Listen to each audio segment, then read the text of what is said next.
Breaking news on SportsCenter. See if you can keep up. Now this, Field Yates tweets that the Eagles have traded the 6th pick in the draft to Miami for number 12, any 2022 first rounder. So just moments ago, Miami trading out of the number 3 spot down to number 12 in that trade for the Niners. Now Miami is back up to number 6, and they picked up yet another first-round pick. So the full details, here's the trade. Pick 6 and 156. Dolphins trade pick 12, 123, and a 2022 first-rounder. But, I mean, the bottom line is, as we bring in, it's Hannah and Jay with Mike Tannenbaum and Swagoo, that Miami and Chris Greer, I mean, crazy like a fox. Yes.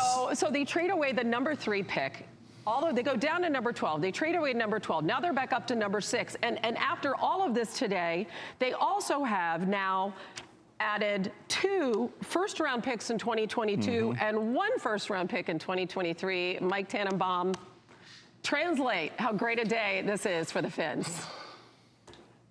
Yeah, boy, they moved around quite a bit, but basically they went from 3 to 6 and net picked up an extra first-round pick, which is obviously a great job. That's a premium part of the draft, but to get an extra first-round pick to go net from the 3rd pick to the 6th, because it originally was 3 to 12, 12 back up to 6. So to me, that's really that's good business by Miami. On the other side of it, if you're Philadelphia, when you go from 6 to 12, I think what they're clearly saying is Jalen Hurts is our guy. We just signed Joe Flacco as well. So all this speculation that, well, if a quarterback is there at 6, would they take him? I think this is sending a strong signal, guys, that Philadelphia feels really good about Jalen Hurts. Miami feels really good about Tua Tagovailoa. And both teams improve themselves in terms of their positioning, especially Miami in the future. And again, the other variable here is San Francisco going all the way up to 3, presumably for a quarterback. Marcus, what do you think about Miami's day? Jay, listen, I couldn't even put my tie on because of all this stuff that's happening, man.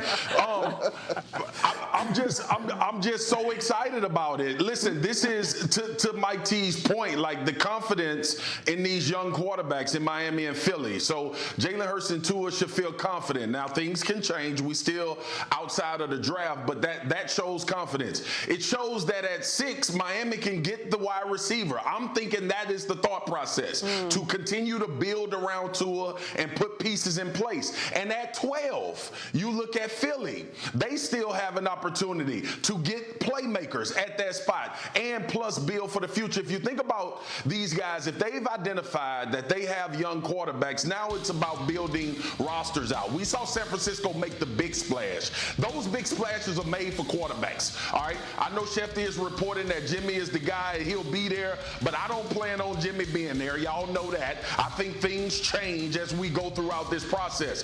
But when you look at Miami, the confidence that they seem to have in Tua, you look at Philly, they want to give Jalen Hurts a go. This is beautiful for these young quarterbacks. And these are 2 teams that need to approach this draft filling their roster out, putting themselves in a position to have multiple opportunities to draft really good football players. So it's exciting. I think it'll be more movement, but I hope next time these trades come down from Shefty and Phil, I have a chance to put my damn tie on, y'all. You look good without the tie. It's okay. Don't even worry about the tie. Yeah, and we can just blow up your rundown. Whatever you had planned for the NFL show later this afternoon, that is all out the window. So, Mike, let's talk about these 3 teams that were involved with these moves today. If you look at the Niners, you look at the Dolphins, and you look at the Eagles, which one was the biggest winner? Put us in order, please. Yeah, Hannah, I think it's the 49ers because I think they're tailor-made to make a run at the Super Bowl. When you think about Trent Williams and Alex Mack being added to all these young skill players that they have. So clearly there's somebody they're very convicted about. I like what Miami did because, again, they moved back basically 3 spots. I know there was other picks that changed hands, but if you think about it, they went from 3 to 6 and got an extra first-round pick. That's good business. I agree with what Marcus said.